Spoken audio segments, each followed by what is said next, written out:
Yes, Mr. President, we just got back from Panama last night. We were at the Panama Canal with our Southcom commander ships, F-18s, troops, and signed a couple of historic deals. One which is the Panama Canal Authority, a framework for U.S. vessels, first and free through the Panama Canal. And then also a memorandum of understanding with their security minister for the presence of U.S. troops. Fort Sherman is an old U.S. base there, as well as their naval station and air station, jointly with Panama to secure the Panama Canal from Chinese influence. That's something you said, we're taking back the canal. China's had too much influence. Obama and others let them creep in. We, along with Panama, are pushing them out, sir. And so we had a very successful trip there. President Molino, sends his regards, very complimentary of the U.S. He's a great ally, and I think they want the Communist Chinese out, and with our troops there partnering with their forces, we've got a chance to push them all the way out, sir. So, so we've have so many countries to talk to. It is it's incredible. I think Scott and I'm not sure we could ever have enough time in the day to talk to all these countries because they want to talk and they want to talk now, and they have come with offers that they never, ever would have come with, but for the moves that the president has made, demanding that people treat the United States with respect. We're getting the respect we deserve now, and I think you're going to see historic deals, one after the other. And then I'm very excited that within a week and a half, we're going to start with the gold card, and the Trump card is coming out, and we're very excited about that, and that's coming soon. So very excited. Well, on a couple of fronts, we have been addressing the issue of anti-Semitism on campuses. There's been some grant funding and contract funding that we've reviewed, and some canceled and some we've put on hold, waiting for that, while we do an investigation. On the other side of what my responsibilities are in having education go back to the states, we're meeting and talking with governors. I was with, this week, all 50 commissioners of education around the country, and because we also want to provide them with tools and best practices as education does move back to the states. Making great progress, great response from the states, and very positive. There's some Princeton, Cornell, others that are coming in, and actually getting calls now from the presidents of the universities who really do want to come in and sit down and have discussions, and so we're investigating them, but in the meantime we're holding back the grant and fund money. Very thankful for the House voting for the President's budget resolution along with the Senate bill. Made a ton of progress this week in working with members to ensure that a desire for flexibility in the Senate was not misconstrued as a desire not to slow and do spending reforms. And so we're very thankful for that. And now we can get after writing that bill, getting the President as big a package of his agenda to his desk. So very good week.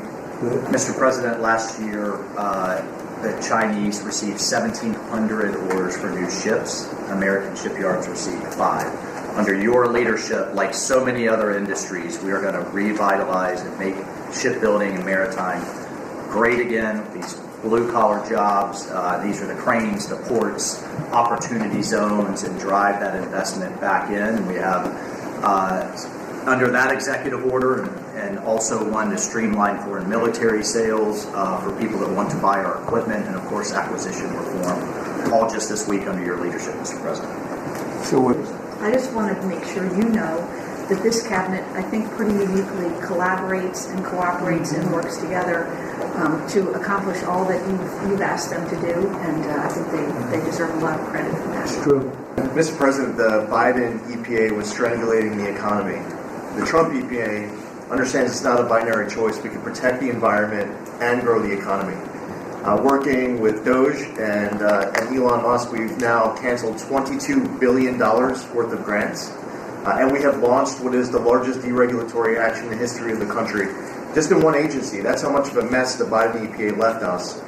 It is going to end up reducing the cost of living. It's going to create jobs. It's going to make it easier to purchase a car. It will be easier to heat your home.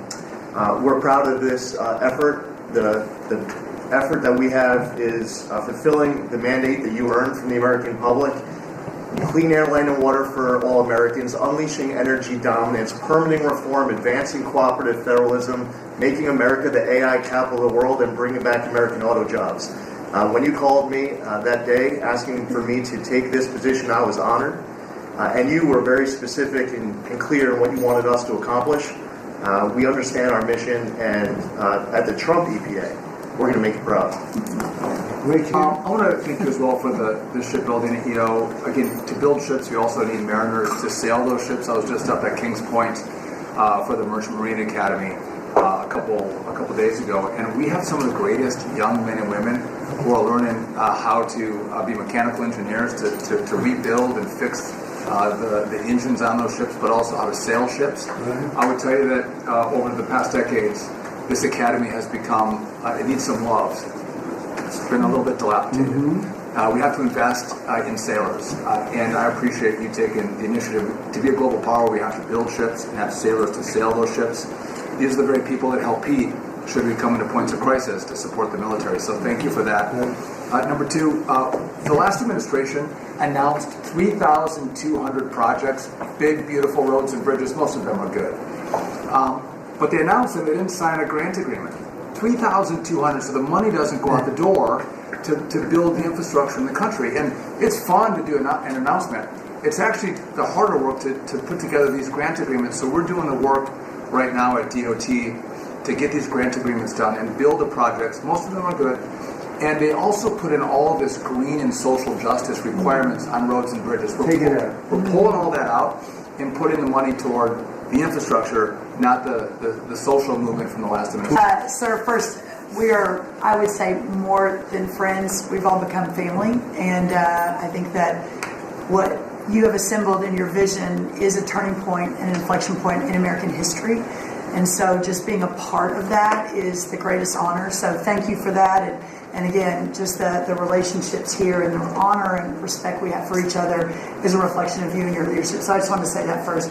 The second thing I want to say is that on behalf of the farmers and ranchers, food security is national security.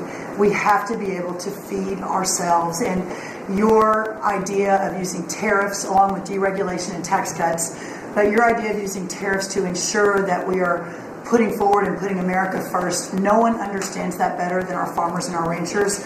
But having said that, emerging from 4 years of Biden with a 30% increase in inputs for our farmers and ranchers, with an almost $50 billion trade deficit.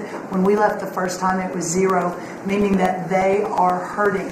So the period of uncertainty we're in, they know that your vision will move us into an age of prosperity for all Americans, but for my people, for the farmers and ranchers, unlike any they have seen before. And I think they are really, really excited and so grateful for your leadership. But also, you have never failed to say that you have the backs of our farmers and our ranchers. It was the first phone call that I had after I was voted with the Senate. And that message just resonates with almost an 85% support of you in the last election. They're with you. Interestingly, the biggest budget driver at the United States Department of Agriculture is not farming and ranching or agriculture, it's food stamps. And so as we emerge and embark, Secretary Kennedy and I, on your vision of making America healthy again, a massive part of that is realigning and reworking our food stamp program so that it better serves those who need it. And to the point of getting the transgender, DEI, Green New Deal out of the USDA and realigning is really important. So thank you. I'd echo what Howard said on the trade cube, that we've got over 75 countries that want to come in. So it'll be Treasury, Commerce, Jameson at USTR, and we're putting a process in place. And as you said, you're going to be part of the negotiations too, because I've had these countries call me up and Secretary Bessent, we're happy you're going to be negotiating. Well, President Trump's going to be involved too. So, bring your best deal on the budget. It's moving quickly in the House and the Senate, thanks to your leadership. We're also going to have debt ceiling in there, so we're going to get an increase in the debt ceiling. So, and that will be the done and dusted for part of the bill that we just got to vote on today. Part of the bill. It'll be done and dusted for 2 years. We won't have to worry about that. And then I gave a speech yesterday to 1,400 small and community bankers, and they were so happy to hear from your administration. And I told them Wall Street's done great for the past 4 years, 10 years, 20 years. It can continue doing great, but it's Main Street's turn now, and it's those small bankers through deregulation, through emphasis on Main Street, your Main Street agenda, bringing back jobs, that is going to power the smaller communities. And then finally, the bond auction went very well yesterday. We had a lot of foreigners show up as the support, showing that the U.S. is still the best place to invest. The inflation report, as you said, was quite good. And energy prices are down more than 20% since January 20th. Amazing. We've had some great wins in the last few days. That you were overwhelmingly elected by the biggest majority. The U.S. Americans want you to be president because of your agenda, and the courts are ruling that you have the authority to determine how the money of this country will be spent. That's what the American citizens wanted, and that's what they're getting. An example of that Friday was the Department of Education, that you can determine how the money will be spent. No more DEI. And that impacts every agency across the board. On the civil side again, NLRB, we had a big win in the Supreme Court there. OPM, a big win there. But also 16,000 workers there. But also on the criminal side, the Alien Enemies Act, we are winning there. And your directive to me was to keep America safe, and that's what we're doing. Whether it's the alien enemies, all of these gangs, and they are enemies of our country. They are terrorists, they are organized crime, they have come here, they are extremely organized, they are spread throughout our country, and they are creating terror. And no more under your directive. And that is stopped. Yesterday in South Florida, we charged the 11 defendants with $500 million of pure cocaine coming into our country to kill our kids. They were caught. They will be prosecuted to the fullest extent of the law. These gang members are going back to where they came, or they're going to an El Salvador prison at your directive. And, you also gave us a directive to prosecute the people who are going after Tesla to the fullest extent of the law, some of the greatest police work I've seen. We've made 4 arrests. There will be no negotiations at your directive. They're all looking at 20 years in prison, and within the next 24 hours, you're going to be seeing another huge arrest on a Tesla dealership, President. And that person will be looking at least 20 years in prison with no negotiations. Right, please. Mr. President, accountability matters. That's what we're recognizing. With our partners at the Department of Labor for Government Efficiency, just a few weeks ago, we realized there's about $4.4 billion in COVID funds that were not used, that the state coffers were just holding on to. Out of that, we've returned $1.4 billion back to the state treasury, so essentially to the American people, and we'll go back and claw the rest of those billions of dollars back. And on the heels of that, late last night, we're understanding unemployment insurance fraud. That trust needs to be whole for the American people. When we need it for who deserves it. That's not what we're seeing. And the numbers that we saw last night, again, exposed by our partners at DOJ, at the Department of Labor. Since 2020, over $400 million of payments have gone out already. And when you hear these numbers, apparently, in the United States, we have over almost 25,000 people who are over 115 years old who are collecting $59 million that we have sent out to people. Talk about fraudulent behavior.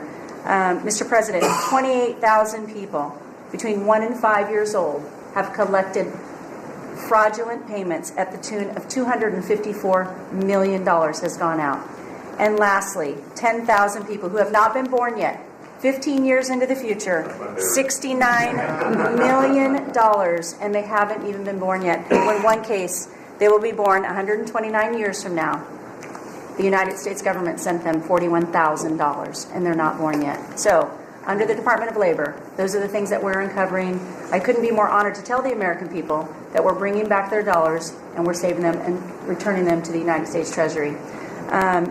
Also, jobs numbers. Last Friday, 228,000 new jobs were reported. That is good for the American people. That is my primary job, is to grow that workforce under your leadership. So we've kicked off the America at Work tour, and we'll be visiting all 50 states, and I'll be working with my colleagues here to do just that. So thank you, Mr. President. We're going to grow this economy. We're going to keep our focus on the American worker. Sue, you're Mr. Well, Mr. President, thank you for your leadership at the border. For the second month in a row, you have broken the record in the history of the nation for the lowest number of encounters at the border, which is absolutely remarkable. You have said that America's laws matter and that they'll be enforced, and we're hard at work now to get people to go back home that are here illegally. So the Alien Registration Act has been in place long enough now that those individuals that are here illegally, if they haven't registered, then they can be charged criminally, and they can face fines up to $1,000 a day and face deportation if they don't go home, and they'll never get the chance to come back to America. So we're encouraging people to use the CBP Home app to register, and we're working on the resources and funding to buy them a plane ticket to send them home. I went to El Salvador, Colombia, and Mexico, and those countries and others are thinking about setting up programs to support these individuals when they get back to their countries. So when they get there, they'll have housing and food assistance, and so making sure that these folks have the opportunity to go home so that they can get the chance to come back to America is important. And So it's a very big self-deport operation that we're starting.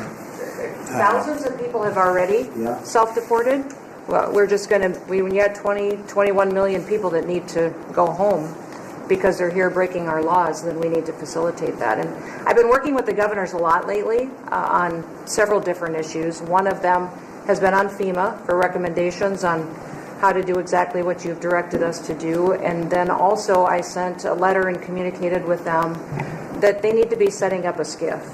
Some of our governors don't have secure facilities to have national security issues. I think one of the jobs Homeland Security has is to give communication down to states, to local cities and communities. And so recommending they get a SCIF, they have secure comms with them at all times or nearby so that they can have national security conversations, and then to have somebody in their office designated that is their communications person. A lot of them have emergency management officers, but they don't necessarily have somebody designated when it comes to a national security issue that we may need to communicate with them on. And I think American people need to know that Real ID will be required to travel on May 7th. So those governors have been notified to communicate that at home. We don't want anybody to get delayed and not be able to travel when they get to an airport. And this will also help us bring integrity back to all of our IDs and how they're used for issuing driver's licenses. And governors know how I feel about making sure their driver's licensing system has integrity, because a lot of people use their driver's license to vote. And the backbone of our country and the foundation is election integrity. So we're giving all those directions to our governors and communicating that so they can lead on it as well. And we're going to work. What I'd like to do for fun, sir. You've been keeping us very busy. Last week, you started a reordering of international trade, something that hasn't happened for 80 years, something that should have happened decades ago. And you know that. You've known that for a long time. That's why you have us all working on this. You came into an emergency situation where President Biden left us with a $1.2 trillion trade deficit. It's the largest of any country in human history. The largest. So you declared an emergency, you took action. You said the largest. So you declared an emergency, you imposed a trade action, so now you have a tariff on the world, it promotes U.S. manufacturing, it protects U.S. workers, and you've also given room for negotiation during this time so we can open export markets for our farmers and other producers and American workers. And this is why the unions vote for you, this is why the workers vote for you, this is why the families want you to be the president, because you're standing up for American workers and American communities. We've had countries come in over the past couple of weeks that represent more than half of global domestic GDP, more than half. That's who's coming in to talk to you and to your advisors about how to have reciprocal trade, how to have fair trade. It wouldn't have happened without you. Well, thanks to your fantastic leadership, this amazing cabinet, the very talented DOGE team, I'm excited to announce that we anticipate savings in FY26 from reduction of waste and fraud by $150 billion. And I mean, and some of it is just absurd. Like people getting unemployment insurance who haven't been born yet. I mean, I think anyone can appreciate whether, I mean, come on. That's just crazy. You know, some of these things, if people ask me, like, well, how are you going to find Waging Forward in the government? I'm like, well, actually just go in any direction. That's how you find it. It's very common. it's, as the military would say, target-rich environment. So I think we're doing a lot of good and excellent collaboration with the cabinet to achieve these savings, and it'll actually result in better services for the American people, and that we're going to be spending their tax dollars in a way that is sensible and fair and good. Thank you, sir. Thanks to your leadership and setting the mandate of transparency and accountability across the U.S. government. I'm bringing that transparency and accountability to the intelligence community, first and foremost, to make sure that you and your cabinet have that real-time, relevant, apolitical, objective intelligence to best inform, whether it's negotiations for peace, negotiations around tariffs, the great work that you are leading around the cabinet today. Secondly, working with Department of Homeland Security and the FBI to increase our information sharing to achieve your goal of countering the narcotic trafficking and our ability to go after cartels now designated as foreign terrorists. I met with the National Sheriff's Association this week, being able to work to make sure that the information that they are getting on the ground, that local law enforcement is getting on the ground, is being fed back up through to our National Counterterrorism Center, and that we have all of the federal agencies, state and local law enforcement all on the same page as we are working to make our country safe again. And lastly, sir, as you know, declassification and rooting out weaponization and politicization of the intelligence community is a huge priority. You know more than anyone else the very dangerous and negative consequences of that. I've got a long list of things that we're investigating. We have the best of the best going after this. Election integrity being one of them. We have evidence of how these electronic voting systems have been vulnerable to hackers for a very long time and vulnerable to exploitation to manipulate the results of the votes being cast, which further drives forward your mandate to bring about paper ballots across the country so that voters can have faith in the integrity of our elections. And lastly, we've been scanning. I've had over 100 people working around the clock to scan the paper around RFK, Senator Robert F. Kennedy's assassination, as well as Martin Luther King Jr.'s assassination. These have been sitting in boxes in storage for decades. They have never been scanned or seen before. We'll have those ready to release here within the next few days. That's great. Mr. President, on behalf of America's manufacturers, I want to thank you for standing up to the Chinese Communist Party and fighting for our main streets, for our workers, and for those that make things in America. I'm out on a Made in America manufacturing tour, and as I go across the country, people are grateful to have a president who's not just fighting on the tariffs fronts, but to get inflation down, to create jobs. After Biden destroyed 110,000 manufacturing jobs in just his last year, you've already brought back thousands and thousands of manufacturing jobs. So the American worker is grateful. Main Street is grateful for you. And at the agency level, we're making sure that manufacturers have access to the capital they need, but we can't do that if we're not fighting fraud. So we've modified our loan applications to have citizenship verification, to make sure we have birth dates, common sense principles around lending that the Biden administration had waived. They waived $450 million of fees in 1 year. We're restoring that for the American taxpayer. And the American taxpayer, as tax day approaches, April 15th, they need to know that this cabinet, this administration, and thank you Elon Musk and Doge for fighting for the American taxpayer to make sure that their hard-earned dollars are well spent, that they have a return on investment for this country, and that we're fighting for them just as you are every single day. So thank you, Mr. President. Thank you very much. Mr. President, we are working at HHS to advance your agenda to make America healthy again. I'm working with Lee Zeldin to reassess the fluoride rules based upon the August release by the National Toxicity Program of new science that shows a direct inverse correlation between exposure to fluoride and IQ loss, particularly in children.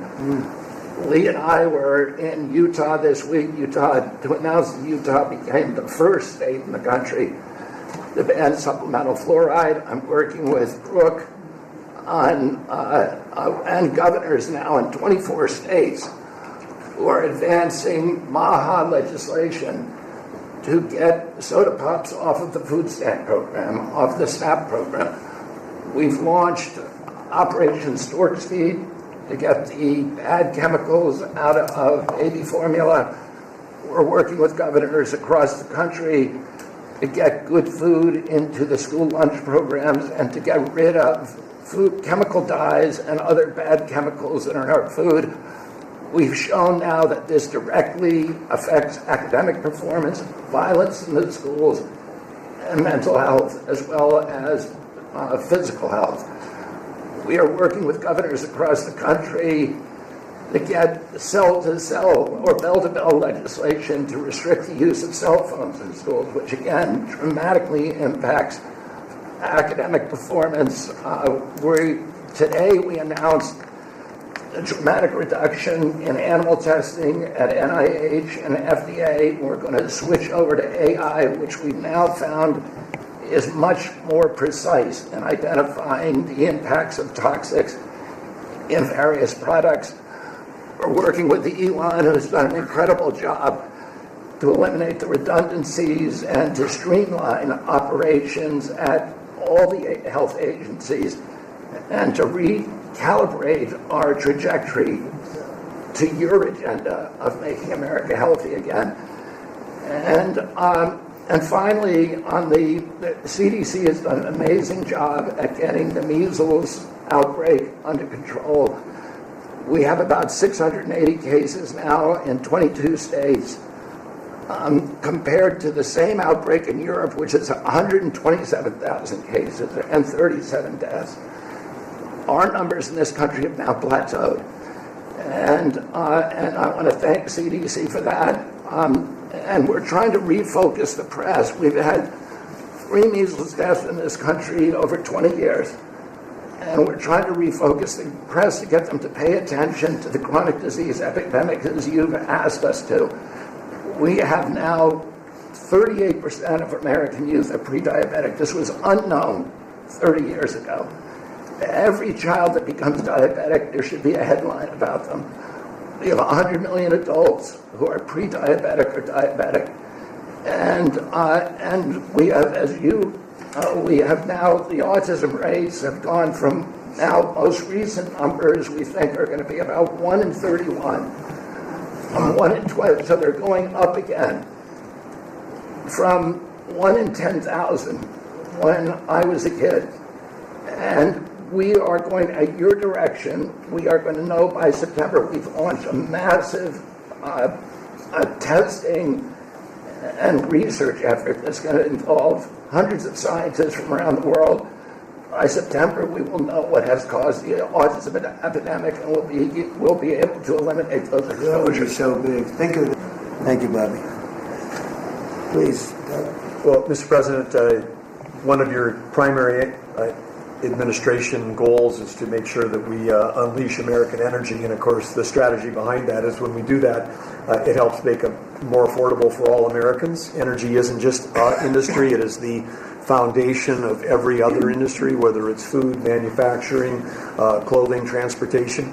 And then also when we've got the ability to generate and not just be energy independent but energy dominant, then we have the opportunity to sell energy to our friends and allies versus them buy it from our adversaries. And our adversaries were funding terrorism and conflicts against our allies by their oil and gas sales that were going through a Swiss cheese set of sanctions. So with your creation of the National Energy Dominance Council, over half the people at this table serve on that. Everyone has been engaged, whether it's interactions with negotiations with other countries, with putting sanctions in place that actually work, with cutting deregulation, working on biofuels, building infrastructure for transportation. There's a whole range of things that are being tackled. But when the outcome of all that is that the Biden administration was restricting supply, you're increasing supply. When you increase supply, then prices start to come down. And we have a huge opportunity to do this. Just in interior alone, there's 500 million acres of surface, 700 million acres of subsurface, and 2.5 billion acres of offshore. And the Biden administration was trying to restrict this so that you couldn't get a timber lease, you couldn't cut a tree, you couldn't graze a cow. You couldn't develop oil and gas minerals, and you couldn't develop the critical minerals we need for our technology, for our defense industries, and to be able to help us win the AI arms race against China. So we're opening up this, and with your executive orders and your work, we've on Tuesday, historic day, you ended the war on beautiful clean coal, which has been going on since Obama took office. China gets 60% of their electricity from coal. They're opening up they've opened up 94 gigawatts of coal in the last year as part of this AI arms race. 94 gigawatts, that's enough for 94 Denvers to be able to, 1 gigawatt per metro area like that. It's unheard of. So we have an opportunity under your leadership to come back. The Gulf of America had its first offshore lease sale, which is scheduled for later this year, but that was the industry loved that because we're now, the Gulf of America is now open for business again, and there's as much as 7 billion barrels of oil accessible now. They've increased the upside of what they think that is. On the coal front, the estimate is the financial value of the coal in America is $8 trillion. That was an asset on the balance sheet that we've now being put back on again. And of course in Alaska, with your separate executive orders to unleash Alaska Energy between ANWR, the North Slope, the Strategic Petroleum Reserve Alaska, all of those we've reversed by decision. Those are all open for business again. And all of this is leading to the investment coming to America. The smart money is coming to the U.S. That's why we've got trillions of dollars of investment that are showing up at the door because they know if they're going to do manufacturing here, there's going to be energy to power their plants. And so, again, thank you for your leadership and thank you for everything you're doing. Very good. Thank you. Marco? Well, Mr. President, one of the most important things I believe you'll achieve in your presidency is reordering the world in a proper way. For 31 years, more than 31 years now, multiple administrations have allowed the Chinese to deindustrialize this country, to take away jobs and factories and the pillars of our national strength. And what you're doing now, I think, is a great service to our country, but ultimately to the world. And I want to congratulate you and your team that's working on that because that has extraordinary geopolitical implications, as you see, from all these other countries that are now coming here and wanting to join something that actually, it's crazy to allow these. I mean, basically, we lived in a world where Chinese companies can do whatever they want in America. But our companies cannot do anything over there unless they allow it, and even then they steal our stuff and reverse engineer it. So just reordering all of that has dramatic implications on the peace and security of the world, so we thank you. An important meeting, thanks to you, is going to happen on Saturday for the first time in a long time. There'll be direct talks between Ambassador Woodcock and a top-level leader in Iran. We hope that'll lead to peace. You've been very clear what Iran is never going to have is a nuclear weapon, and I think that's what led to this meeting, and we'll wait for him to come back from it. And we're hopeful about that. I would also say that we are receiving, and I think the Department of Homeland Security can confirm this, historic cooperation from countries all over the world. Number one, in taking back their citizens. Every country in the world has to take back people that are illegally in another country. And we have countries that refuse to do it or we kind of ignore our calls. All of them are doing it. The ones that are not are paying a price. And we've also found cooperation in other countries that are willing to take some of these people, some very dangerous criminals. I know the President of El Salvador will be here next week. Has really been a good friend of the United States in that regard. These are some of the worst people you'll ever encounter, and Pam knows this, and Christy knows this from the work they're doing. And one last point I want to make, Mr. President, and again, it's under your leadership, it's actually under your executive order. If you come to this country as a student, we expect you to go to class and study and get a degree. If you come here to vandalize a library, take over a campus, and do all kinds of crazy things, we're going to get rid of these people. And we're going to continue to do it. So when we identify lunatics like these, we take away their student visa. No one's entitled to a student visa. The press covers student visas like there's some sort of birthright. No, a student visa is like me inviting you into my home. If you come into my home and put all kinds of crap on my couch, I'm going to kick you out of my house. and so, that's what we're doing with our country, thanks to the President. And last but not least, very important development this week. Both Pam and I were very excited. the finest higher education institution in the United States, University of Florida, is also now the national champions in basketball, and we hope you'll host them here soon, Mr. President. Go Gators! They're coming. Good for the SEC. Good for the SEC. Congratulations. Well, thank you very much. You're really doing a great job. We appreciate it. Any question?